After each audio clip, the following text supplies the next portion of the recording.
जय माता दी दोस्तों, आप सभी का सपना एक ना एक बार विदेश जाने का जरूर होता है। और अगर आप विदेश जाना चाह रहे हैं तो आप भारत के पड़ोसी देश नेपाल जा सकते हैं, जो कि बहुत ही सुंदर देश है। लाखों भारतीय हर साल नेपाल घूमने जाते हैं, क्योंकि नेपाल में आपको ना तो वीजा की जरूरत पड़ती, ना ही पासपोर्ट की। तो दोस्तों आज की वीडियो में हम बात करेंगे कैसे आप नेपाल जा सकते हैं, नेपाल में रुकने की क्या व्यवस्था है, नेपाल में खाने पीने की क्या व्यवस्था है, कौन सा रास्ता सही रहेगा नेपाल जाने के लिए, रुपए कैसे एक्सचेंज करने, आप उस सिम कौन सा काम करेगा, नेपाल घूमने के लिए आपको परमिट लेना होता है, वो परमिट आप कहाँ से लेंगे, कौन सा समय सही रहेगा नेपाल की यात्रा पे जाने के लिए, बस टैक्सी का किराया कितना रहता है नेपाल में, और अगर आप नेपाल जा रहे हैं तो आपको कौन कौन सी जगह विजिट करनी है नेपाल में पहुंचने के बाद, और आखिर में यह भी जानेंगे कि नेपाल घूमने में आपका कितना खर्च आने वाला है। तो दोस्तों वीडियो को शुरू करने से पहले एक रिक्वेस्ट है, अगर अभी तक आपने हमारे चैनल को सब्सक्राइब नहीं किया तो हमारे चैनल को सब्सक्राइब कर दे, बेल आइकन को प्रेस कर दें, क्योंकि हमारे चैनल पर ऐसे ही यात्रा से जुड़े हुए इन्फॉर्मेटिव वीडियो बराबर अपलोड होते रहते हैं। तो चलिए अब वीडियो को शुरू करते हैं। सबसे पहले बात कर लेते हैं नेपाल कैसे जाएं। तो दोस्तों आप नेपाल 3 तरीके से जा सकते हैं। सबसे पहला ऑप्शन है बाय फ्लाइट। अगर आप बाय फ्लाइट नेपाल जाना चाहते हैं, दिल्ली से काठमांडू के लिए सीधे फ्लाइट चलती है, जिसकी टिकट अगर आप 5 से 7 दिन पहले कर लेते हैं तो उसमें आपको 6,000 रुपए से लेकर 7,000 रुपए के आसपास की टिकट बनती है। और अगर आप अटेंडम नेपाल के लिए जा रहे हैं दिल्ली से काठमांडू, तो इसके लिए आपको 12,000 रुपए तक भी चुकाने पड़ सकते हैं। और अगर आप लखनऊ से बाय फ्लाइट काठमांडू जाना चाहते हैं तो इसके लिए आपको 12,000 रुपए से लेकर 15,000 रुपए के आसपास की टिकट लेनी पड़ेगी। अब बात करते हैं सबसे सस्ते ऑप्शन, मतलब बाय ट्रेन। अगर आप बाय ट्रेन नेपाल जाना चाहते हैं तो इसके लिए 2 ऑप्शन है। बाय रक्सौल होते हुए जो बिहार में पड़ता है, और दूसरा रास्ता है गोरखपुर सलोनी बॉर्डर होते भी आप नेपाल जा सकते हैं, जो कि सबसे सस्ता और आसान तरीका है। इसलिए सबसे पहले हम बात कर लेते हैं, अगर आप गोरखपुर वाले रास्ते से नेपाल जाना चाहते हो तो कैसे जाएंगे। तो अगर मैं दिल्ली को सेंटर मान के चलूं, दिल्ली से बहुत सारी ट्रेनें सीधे गोरखपुर के लिए चलती हैं, जिनका स्लीपर क्लास का किराया लगभग 400 रुपए से 500 रुपए के बीच में रहता है। और अगर आप थर्ड एसी का टिकट करते हो, उसमें आपको 1200 रुपए से लेकर 1300 रुपए के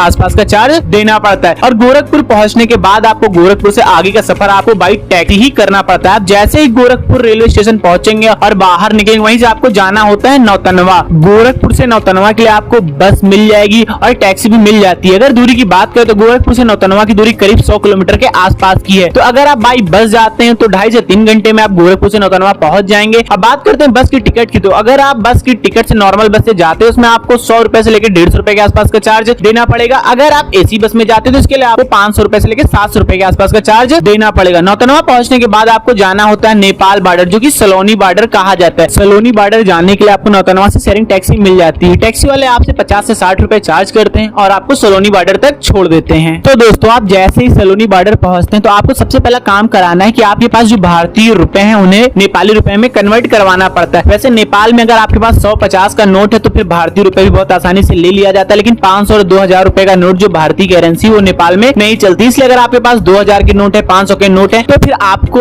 वहीं सलोनी बॉर्डर पे अपना नोट एक्सचेंज करवा लेना है। अगर चार्ज की बात करें तो आपसे 50 रुपए का चार्ज लिया जाता है। अगर वैल्यू की बात करें, अगर आपके पास इंडियन 2,000 रुपए हैं तो इसके लिए आपको करीब 3200 रुपए नेपाली वहां पे चेंज करके दे दिए जाते हैं। और वापस आने के बाद अगर आपके पास नेपाली रुपए बच जाते हैं, जब आप नेपाल घूमने के बाद वापस आते हैं, तो फिर आप यहीं बॉर्डर पे भी अपने नोट एक्सचेंज करा सकते हैं। सलोनी बॉर्डर पहुंचने के बाद आपको आगे 3 किलोमीटर जाना पड़ता है भैरवा। भैरवा एक जगह है जहाँ से काठमांडू के लिए बसें आपको बहुत आसानी से मिल जाती है। और सलोनी बॉर्डर से भैरवा तक के लिए आपको 20-20 रुपए टैक्सी वाले लेते हैं और बहुत आसानी से भैरवा तक छोड़ देते हैं। भैरवा पहुंचने के बाद आपको सबसे पहले काठमांडू जाना होता है, क्योंकि अधिकतम भक्त काठमांडू ही जाते हैं। काठमांडू में पशुपतिनाथ जी का मंदिर बना हुआ है। अगर बस की टिकट की बात करें भैरवा से काठमांडू की, तो 700 रुपए से लेकर 800 रुपए आपको बस में देना पड़ता है अगर आप नॉर्मल बस में जाते हैं। अगर आप एसी बस में जाते हैं उसके लिए आपको 1000 रुपए के आसपास का चार्ज देना पड़ेगा और आप 10 से 12 घंटे में काठमांडू पहुंच जाएंगे। अगर भैरवा से काठमांडू की दूरी की बात करें तो लगभग 270 किलोमीटर के आसपास भैरवा से काठमांडू पड़ता है, इसीलिए 10 से 12 घंटे का समय भी लग जाता है भैरवा से काठमांडू पहुंचने में। अब बात करते हैं दूसरे ऑप्शन की। तो आप अगर बाई रक्सौल होते हुए नेपाल जाना चाहते हैं तो दिल्ली से बहुत सारी ट्रेनें सीधे रक्सौल के लिए भी चलती हैं, तो आप बाई ट्रेन रक्सौल आ जाइए। रक्सौल आने के बाद जैसे ही आप रक्सौल रेलवे स्टेशन के बाहर निकलेंगे तो रक्सौल से 1.5 किलोमीटर दूरी पर ही नेपाल बॉर्डर पड़ता है, लेकिन आपको रक्सौल से जाना है बीरगंज। बीरगंज नेपाल बॉर्डर क्रॉस करने के बाद पड़ता है। अगर रक्सौल से बीरगंज बॉर्डर की दूरी की बात करें तो ये लगभग 6 किलोमीटर के आसपास है। टैक्सी वाले आपसे 30-35 रुपए लेते हैं, शेयरिंग टैक्सी वाले, और आपको रक्सौल से बीरगंज तक छोड़ देते हैं। तो अभी हम लोग बीरगंज पहुंच चुके हैं। बीरगंज से सभी लोग नेपाल में घूमने जाते हैं। सबसे पहले काठमांडू। काठमांडू की दूरी लगभग 140 किलोमीटर है बीरगंज से। तो बीरगंज से आप बाई बस काठमांडू जा सकते हैं और वहां से शेयरिंग टैक्सी भी चलती है, तो आप बाई शेयरिंग टैक्सी से भी बीरगंज से काठमांडू तक बहुत आसानी से जा सकते हैं। अगर बस के चार्ज की बात करें, अगर आप नॉन एसी बस से जाते हैं तो उसमें आपको 700 रुपए के आसपास का चार्ज देना होगा। अगर आप एसी बस से जाते हैं उसमें आपको 1000 रुपए के आसपास का चार्ज देना पड़ेगा। और अगर आप अपनी प्राइवेट टैक्सी बुक करके जाना चाहते हैं तो इसमें आपको 3500 रुपए से लेकर 4000 रुपए के आसपास का चार्ज देना पड़ता है। और अगर आप शेयरिंग टैक्सी से जाते हैं तो बीरगंज से काठमांडू के लिए शेयरिंग टैक्सी भी चलती है, सुमो टाइप जो गाड़ियां होती है उसमें आपको 1000 रुपए पर व्यक्ति के हिसाब से देना पड़ेगा। तो आप शेयरिंग टैक्सी से भी 4 से 5 घंटे में बहुत आसानी से बीरगंज से काठमांडू तक जा सकते हैं। तो दोस्तों अगर आप बाई ट्रेन जाना चाहते हैं तो आप दो तरीके से जा सकते हैं, या तो रक्सौल वाले रास्ते से या तो गोरखपुर वाले रास्ते से। अब आपको ये देखना है कि आपको अगर बस में दिक्कत नहीं होती तो आप गोरखपुर होते हुए काठमांडू तक जा सकते हैं, लेकिन उधर आपको 270 किलोमीटर का सफर बाई बस करना पड़ेगा। अगर आप रक्सौल होते हुए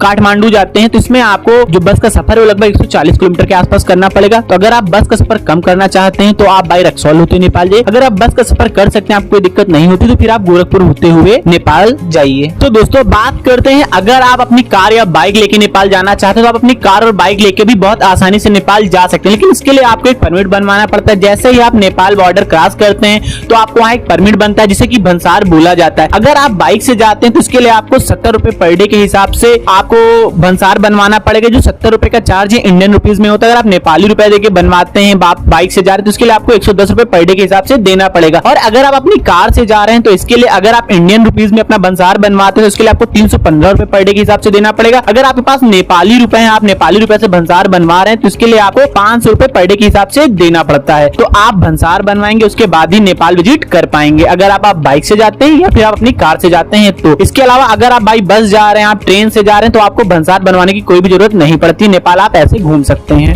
इसके अलावा दोस्तों अगर आप दिल्ली से सीधे बाई बस काठमांडू जाना चाहते हैं तो दिल्ली से सीधे काठमांडू के लिए भी बसें चलती हैं। दिल्ली के अंबेडकर स्टेडियम बस टर्मिनल से सुबह 10 बजे दिल्ली से काठमांडू के लिए बस जाती है, जिसका किराया 2300 रुपए है ऑफलाइन तरीके से अगर आप टिकट करते हैं। और अगर आप ऑनलाइन तरीके से टिकट करते हैं दिल्ली से काठमांडू का तो इसके लिए आपको 3000 रुपए से 3200 रुपए का आसपास का चार्ज देना पड़ता है। और ये सफर आपका करीब 28 से 30 घंटे का होता है, जो कि काफी थका देने वाला होता है। इसीलिए सबसे सही तरीका आप बाई ट्रेन रक्सौल जाइए, फिर गोरखपुर जाइए, इसके बाद ही आप आगे का सफर बाई बस करिए। और अगर आप दिल्ली से बाई बस काठमांडू जाना ही चाहते हैं और पहले से बस की टिकट कराना चाहते हैं तो आप वहीं बस स्टॉप पे जाके एडवांस में टिकट करा सकते हैं। इसमें आपको 2300 रुपए ही देना पड़ेगा और 2 महीने पहले तक आप बस की टिकट कर सकते हैं। ये जो ऑनलाइन तरीके से बस अगर आप करते हैं तो इसके लिए आपको 3000 रुपए से 32 रुपए के आसपास चार्ज देना पड़ेगा। इसके अलावा दोस्तों आप जैसे ही नेपाल बॉर्डर क्रॉस करेंगे आपके मोबाइल का नेटवर्क भी चला जाएगा, आपका जो सिम होगा नेपाल में काम नहीं करेगा, इसलिए आपको नेपाल में अलग से सिम खरीदना पड़ेगा। और आपको नेपाल में बहुत आसानी से सिम मिल जाता है, बस आपके पास आधार कार्ड या फिर वोटर कार्ड होना बहुत जरूरी है। अगर सिम के चार्ज की बात करें तो 400-500 रुपए में आपको सिम मिल जाता है, जिसमें आपको 1 महीने की वैलिडिटी भी मिल जाती है और डाटा भी मिल जाता है। तो दोस्तों ये तो बात होगी आपको नेपाल कैसे जाना है। बात करते हैं नेपाल में आपको कौन कौन सी जगह घूमनी है। तो नेपाल जाने पर सबसे पहले सभी लोग काठमांडू जाते हैं, तो आप भी सबसे पहले काठमांडू जाएंगे। काठमांडू पहुंचने के बाद आपको काठमांडू में नाइट स्टे कर लेना है। काठमांडू में नाइट स्टे करने के लिए आपको तीनों ऑप्शन मिल जाते हैं। अगर आप डोरमिट्री लेना चाहते हैं तो आप डोरमिट्री में रुक सकते हैं, जिसका चार्ज 200 रुपए के आसपास होता है। अगर आप होम स्टे करना चाहते हैं तो वो भी आपको वहाँ पे अवेलेबल हो जाता है, 400 रुपए से लेके 500 रुपए आपको होम स्टे भी अवेलेबल हो जाता है। और काठमांडू में बहुत सारे होटल भी बने हुए हैं जिनका किराया 800 रुपए से लेके 1500 रुपए के आसपास है, तो आप अपने बजट अनुसार काठमांडू में नाइट स्टे कर सकते हैं। काठमांडू पहुंचने के बाद सबसे पहले आपको जाना होता है पशुपतिनाथ मंदिर, जो कि काठमांडू शहर से 3 किलोमीटर की दूरी पर है। तो सबसे पहले आप जाएंगे पशुपतिनाथ मंदिर में, भगवान शंकर के दर्शन करें और यहीं से अपनी नेपाल ट्रिप की शुरुआत करेंगे। इसके अलावा भी काठमांडू में और कई जगह हैं, जैसे बौद्धनाथ स्तूप जा सकते हैं, आप